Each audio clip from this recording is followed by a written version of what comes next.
بسم اللہ الرحمن الرحیم الحمد للہ رب العالمین والصلاة والسلام علی رسولہ الامین اما بعد۔ آج کا باب ہے باب ما جاء فی نضح بول الغلام قبل ان یطعم، یعنی اس باب میں یہ بحث ہوگی کہ وہ بچہ جس نے صرف ابھی ماں کا دودھ پیا ہو، باہر کی کوئی چیز اس نے نہ لی ہو، اس بچے نے پیشاب کر لیا، تو اب جس کپڑے پر پیشاب کیا ہے یا جس چیز پر پیشاب کیا ہے، کیا اس کو دھونا ضروری ہے؟ دوسری چیزوں کو دھونے کی طرح اس کو 3 مرتبہ دھونا اور 3 مرتبہ اس کپڑے کو نچوڑنا ضروری ہے یا نہیں ہے؟ تو اس کو سمجھنے سے پہلے حدیث پڑھ لیتے ہیں، پھر مسئلے کی وضاحت کرتا ہوں۔ حدیث کا نمبر ہے 75۔ ام قیس بنت محصن رضی اللہ تعالیٰ عنہ فرماتی ہے کہ میں اپنا بیٹا لے کر نبی پاک صلی اللہ تعالیٰ علیہ وسلم کی خدمت میں آئی۔ وہ بچہ ابھی صرف ماں کا دودھ پیتا تھا۔ آپ صلی اللہ تعالیٰ علیہ وسلم نے اس کو گود میں لیا، اس نے پیشاب کر دیا۔ آپ نے پانی منگوایا اور اس پر چھڑک دیا۔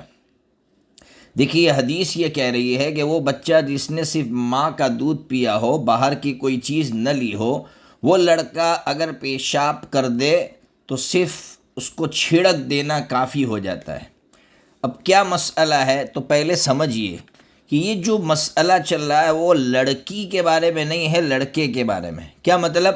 لڑکی چاہے چھوٹی ہو، صرف ماں کا دودھ پیتی ہو، اس نے باہر کی چیز ابھی تک نہ لی ہو، اس کے بارے میں تو سب کا اتفاق ہے کہ اس کے پیشاب کو 3 مرتبہ دھویا جائے گا، اور جس پر پیشاب گرا ہوگا کپڑا وغیرہ اس کو 3 مرتبہ نچوڑنا ضروری ہوگا۔ آپ کہیں گے ایسا کیوں؟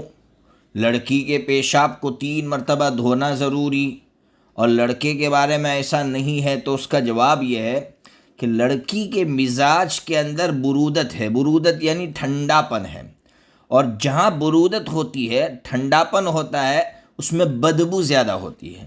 تو لڑکی کے پیشاب میں بدبو زیادہ ہوتی ہے، اس لیے چاہے وہ چھوٹی ہو اس کو بہت اچھی طرح دھونا ضروری ہوتا ہے، جبکہ لڑکے کے مزاج میں حرارت یعنی گرمی ہوتی ہے، اور جہاں گرمی ہوتی ہے اس میں بدبو کم ہوتی ہے، اس لیے اس کو ہلکا دھونا بھی کافی ہو جائے گا، چھڑک دینا بھی کافی ہو جائے گا۔ اب ائمہ کا کیا کہنا ہے وہ سنیے۔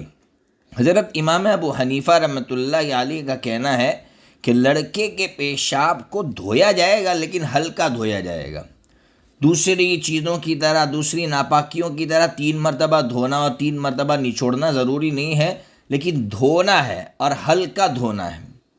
اس کے برخلاف امام شافعی اور امام احمد ابن حنبل رحمۃ اللہ علیہ فرماتے دھونے کی ضرورت ہی نہیں ہے، نہ ہلکا دھونا ہے نہ مبالغے کے ساتھ دھونا ہے، صرف چھیٹا دینا ہے۔ کیا مطلب؟ اتنا پانی چھڑک دیا جائے کہ پیشاب کو ڈھانک لے، بس ختم۔ نچوڑے تو ایک قطرہ بھی نہ گرے، تب بھی ان کے یہاں کافی ہو جائے گا کہ آپ نے پانی لیا، چھڑک دیا، اس نے پیشاب کو ڈھانک لیا، ختم، چاہے ایک قطرہ بھی نہیں گر رہا ہے۔ امام شافعی اور امام احمد بن حنبل رحمۃ اللہ علیہ کے نزدیک وہ کپڑا پاک ہو جائے گا۔ امام شافعی اور امام احمد بن حنبل رحمۃ اللہ علیہ کی دلیل کیا؟ یہی باب کی حدیث جو ابھی آپ نے پڑھی کہ نبی پاک صلی اللہ تعالیٰ علیہ وسلم نے پیشاب پانی منگوایا اور پانی کو چھڑک دیا ہے، آپ نے دھویا نہیں ہے۔ اس کے برخلاف امام ابو حنیفہ رحمۃ اللہ علیہ کا کہنا ہے کہ نہیں، بہت سارے الفاظ لڑکے کے پیشاب کے بارے میں احادیث میں آئے ہیں۔ کسی جگہ آیا ہے صبن، اور صبن کے معنی ریڑنے کے آتے ہیں۔ اسی طرح مسلم شریف کے اندر لفظ آیا لم یغسلہ غسلا، یعنی ہلکا دھویا ہے۔ ترمذی شریف کے اندر لفظ آیا نضحن کا لفظ، وہ دھونے کے معنی میں آیا ہے۔ اس لیے امام ابو حنیفہ رحمۃ اللہ علیہ نے فرمایا احتیاط اس میں ہے کہ اس کو دھو دیا جائے لیکن ہلکا دھویا جائے۔ بہرحال پوری بحث کا خلاصہ یہ نکلا کہ اگر لڑکی ہے، وہ چاہے چھوٹی ہو، اس نے باہر کی کوئی چیز ابھی نہ لی ہو، اس نے پیشاب کر دیا ہو، تو اس پیشاب کو 3 مرتبہ دھونا ضروری ہے اور اس کپڑے کو 3 مرتبہ نچوڑنا ضروری ہے۔ اس کے برخلاف اگر لڑکا ہے، چھوٹا ہے، اس نے باہر کی ابھی کوئی غذا نہیں لی ہے اور اس نے پیشاب کیا ہے، تو پھر اس کو دوسری ناپاکیوں کی طرح 3 مرتبہ دھونا اور 3 مرتبہ نچوڑنا ضروری نہیں ہے۔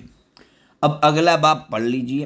باب ما جاء فی بول ما یؤکل لحمہ، یعنی اس باب کے اندر یہ بحث ہوگی کہ وہ جانور جن کا گوشت کھایا جاتا ہے ان کی جو نجاست ہے، پیشاب اور پاخانہ، اس کا کیا حکم ہے۔ تو پہلے حدیث پڑھ لیتا ہوں، حدیث نمبر 76۔ حضرت لمبی چوڑی حدیث ہے، میں مختصر پڑھوں گا، جو یہاں کام آئے گی اتنی حدیث پڑھ رہا ہوں۔ حضرت انس بن مالک رضی اللہ تعالیٰ عنہ سے مروی ہے کہ قبیلے عرینہ کے کچھ لوگ مدینہ آئے، بس مدینہ کی آب و ہوا موافق نہیں آئی، راس نہیں آئی، اور ان کو جوا کی بیماری لاحق ہو گئی۔ جوا کہتے پیٹ پھولنے کی بیماری۔ تو نبی پاک صلی اللہ تعالیٰ علیہ وسلم نے ان کو زکوٰۃ کے اونٹوں میں بھیج دیا، جہاں زکوٰۃ کے اونٹ باندھے جاتے تھے حضور نے فرمایا وہاں چلے جاؤ، اور فرمایا ان کا دودھ اور پیشاب پیو۔ دیکھیے یہ حدیث پھر اور لمبی حدیث ہے کہ ان ظالموں نے نبی پاک صلی اللہ تعالیٰ علیہ وسلم کے اس سلوک کا کیا ان لوگوں نے بدلہ دیا کہ نبی پاک صلی اللہ علیہ وسلم کے سلوک کا انہیں جو ہے استقبال کرنا چاہیے تھا اور اچھے اخلاق سے پیش آنا چاہیے تھا، لیکن ان ظالموں کی جب بیماری دور ہو گئی تو نبی پاک صلی اللہ تعالیٰ علیہ وسلم کے چرواہے کو انہوں نے قتل کیا، اور بڑے عجیب دردناک طریقے سے اس چرواہے کو قتل کیا، آنکھیں پھوڑ دی اور ہاتھ پیر کاٹ دیے، اور پھر بھاگ رہے تھے تو نبی پاک صلی اللہ تعالیٰ علیہ وسلم نے ان کا پیچھا کروایا، پکڑوایا، اور پکڑ کر جب حضور کی خدمت میں لایا گیا تو حضور نے بھی کہا کہ ان کے بھی پیر اور ہاتھ خلاف سمت سے کاٹ دو، ان کی آنکھوں میں بھی سلائی پھیر دو، اور نبی پاک صلی اللہ تعالیٰ علیہ وسلم نے ان کو بھی اسی طرح سزا دی جس طرح انہوں نے نبی پاک صلی اللہ تعالیٰ علیہ وسلم کے چرواہے کو قتل کیا تھا۔ یہاں مسئلہ یہ نہیں ہے، مسئلہ یہ ہے کہ جو جانور، وہ جانور جن کا گوشت کھایا جاتا ہے، جیسے بکرا ہے، بھینس ہے، بھینسا ہے، اونٹ ہے، اب ان کی ناپاکی کا کیا حکم ہے؟ تو امام ابو حنیفہ، امام شافعی اور امام ابو یوسف رحمۃ اللہ علیہ، ان کا کہنا ہے کہ ایسے جانوروں کا جو پیشاب یا پاخانہ ہے وہ ناپاک ہے، لیکن نجاست خفیفہ ہے، نجاست غلیظہ نہیں ہے۔ جس طرح انسان کا پیشاب نجاست غلیظہ ہے تو یہ نجاست غلیظہ نہیں، ہلکی نجاست ہے، نجاست خفیفہ ہے۔ ان کی دلیل کیا ہے؟ ان کی دلیل یہ ہے کہ نبی پاک صلی اللہ تعالیٰ علیہ وسلم نے ترمذی شریف کے اندر حدیث ہے 1824 نمبر کی، جلالہ بکری کا گوشت کھانے سے منع فرمایا تھا۔ جلالہ اس بکری کو کہتے جو بکری پیشاب پیتی ہے یا ناپاکی کھاتی ہے، تو نبی پاک صلی اللہ علیہ وسلم نے فرمایا ہے کہ اس کا گوشت نہیں کھا سکتے۔ دیکھیے بکری خود اپنا پیشاب پیتی ہے، بکرا خود اپنا پیشاب پیتا ہے، اگر اس کا پیشاب پاک ہوتا ہے تو نبی پاک صلی اللہ علیہ وسلم یہ نہ کہتے کہ اس کے گوشت کو مت کھاؤ۔ اس سے سمجھ میں آ رہا ہے کہ اس کا پیشاب ناپاک ہے، اس کی جو غلاظت ہے وہ ناپاک ہے۔ اسی طرح دوسری دلیل ان کی یہ ہے کہ نبی پاک صلی اللہ علیہ وسلم نے، ابو داؤد شریف کے اندر ہے، جلد نمبر 1 صفحہ نمبر 95، نبی پاک صلی اللہ علیہ وسلم نے فرمایا جب کوئی شخص مسجد میں آئے تو اپنے چپل کو دیکھ لے، اگر اس میں گندگی یا ناپاکی ہو تو اس کو پوچھ ڈالے، پھر نماز پڑھے۔ دیکھیے راستوں میں عام طور پر تو انہی جانوروں کی غلاظت پڑی ہوتی ہے جن کا گوشت کھایا جاتا ہے۔ نبی پاک صلی اللہ علیہ وسلم نے پھر بھی کہا کہ اپنے چپل کو صاف کر لو، پاک کر لو۔ اس سے سمجھ میں آ رہا ہے کہ ان کی جو فضلات ہے، ان کے جو پیشاب یا پاخانہ ہے، یہ ناپاک ہے۔